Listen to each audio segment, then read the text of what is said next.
কোচবিহার রাসমেলা ঘুরতে ঘুরতে এই মেয়েটির প্রদর্শনীর সামনে এসে দাঁড়ালাম। এমন সুন্দর প্রদর্শনী দেখাচ্ছে যে এখান থেকে নড়তেই মন চাইছিল না। ছোট্ট মেয়েটি ঢাকের তালে তালে একটি দড়ির উপর দিয়ে হাতে একটি লাঠি নিয়ে কি সুন্দর ব্যালেন্স করে করে কিছুক্ষণ সামনের দিকে এগিয়ে গেল, এখন আবার পেছন দিকে এগিয়ে যাচ্ছে। বেশ কিছুক্ষণ দাঁড়িয়ে দাঁড়িয়ে এই প্রদর্শনীটি উপভোগ করতে থাকলাম।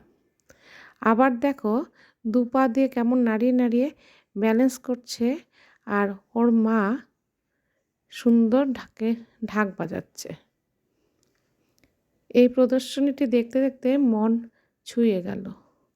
আবার সাইকেলের একটি রিংয়ের উপর দিয়েও কি সুন্দর সামনের দিকে হেঁটে চলেছে। এত দুঃসাহসিক একটা কলাকৌশলী কি সহজভাবে মেয়েটি করে নিচ্ছে। এটি করার পেছনে যে শ্রম, সেটা অনেক দিন পরিশ্রম করলেই এত সুন্দর একটি প্রদর্শনী কেউ করতে পারে।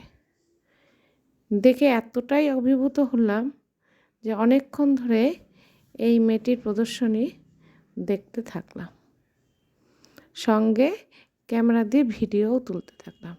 মেয়েটির মা ঢাকে কাঠি বাজাচ্ছে, আর মেয়েটিও কি সুন্দর করে তার সঙ্গে সঙ্গে প্রদর্শনী করে যাচ্ছে।